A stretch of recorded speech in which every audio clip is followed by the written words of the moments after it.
Brad Garlinghouse on stage at FinTech Week in Washington, D.C. I'm going to play two very famous clips from this interview. A lot of big news about Ripple is also coming from Africa and Asia. You will not believe what is going on here. I have a lot more news about Ripple and XRP, but let's start with this. After that, we'll talk about this new information too.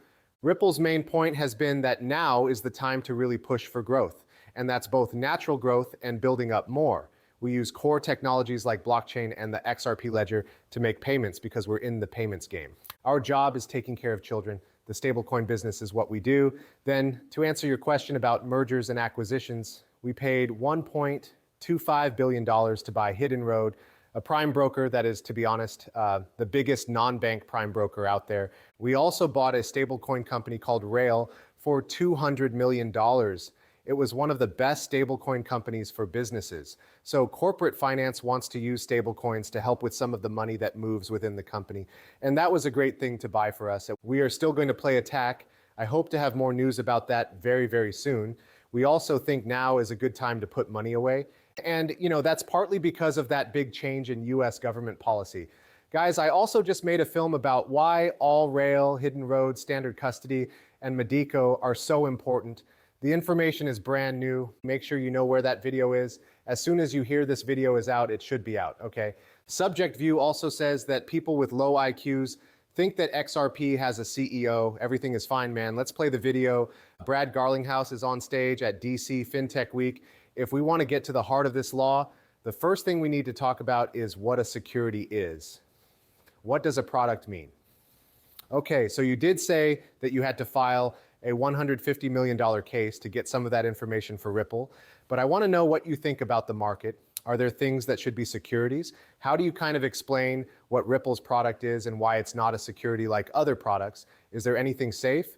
Well, I think that part of the case for Ripple was about what the company is, a privately funded business that raised venture capital and gave out stock as part of that. Those are stocks and bonds. How do you explain XRP? XRP is a technology that is built into our goods and is open source. A lot of other companies are building in and around the XRP environment, and we use it in our own work. Some people will say things like, XRP has a CEO. I ask, who is it? Ripple has a CEO. That's me. A lot of other CEOs are building around the XRP environment, and I believe that when people say that, I understand that they don't know what's going on. That's why we need to teach people. That's clear to see in a number of other tokens where the community is very spread out and open source. People don't get it, XRP is not controlled by Ripple. It's free to use. Changes have been made to the open source XRP technology that we don't agree with. Even though we were against them, they got through. It's fine. That is technology that is free to use.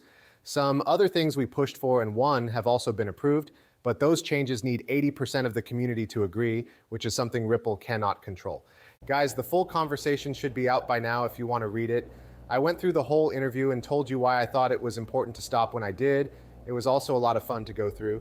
According to Gary Gensler, I think they did talk a lot about rules and the Biden government. But I did think Brad's message about how to move forward was very good. He said that we should work together across the aisle to finish and pass the Clarity Act so that we can all move forward with new ideas. It was made clear that other countries are ahead of the US right now. We also need to get our act together if we want America to really be the crypto capital of the world. Plus, it was a great talk. I hope you liked that when I was done. Now that we know that Ripple is working with ABSA Bank to grow its global custody footprint into Africa, let's get to it. Why is this important, guys? ABSA Bank is in charge of 2 trillion South African rand, which is $119 billion. This is a big deal. Let's get right to it. Ripple, the biggest company that helps banks handle digital assets, announced today that it is teaming up with ABSA Bank to offer digital asset storage to the bank's users in South Africa. ABSA will use Ripple's institutional-grade digital asset security technology to store tokenized assets like cryptocurrencies in a way that is both scalable and safe. ABSA, which is one of the biggest banks in Africa, is now Ripple's first top security partner in the continent. This partnership came about because emerging countries need more secure and legal digital asset infrastructure. Clients from Europe, the Middle East, Asia Pacific, Latin America, and Africa are now part of Ripple's larger global security network. Ladies and gentlemen, do you see a theme here? Yes, they will soon be covering the whole world, assisting banks as they take advantage of the chances that digital asset technology offers. Africa is going through a big change in how money is kept and transferred. Our partnership with ABSA shows that Ripple is committed to unlocking the potential of digital assets on the continent, said Reese Merrick, Ripple's managing director of Middle East and Africa. ABSA is one of the most respected and forward-thinking banks in Africa. It has a history of being a leader and a pioneer, and we're happy to support its goals for digital assets with the safest and most compliant custody infrastructure on the market. It's a huge deal. I did want to quickly talk about some Ratha Kahneman points. He did say that this is a big deal because they are providing detention service to ABSA. I have some more interesting information to share.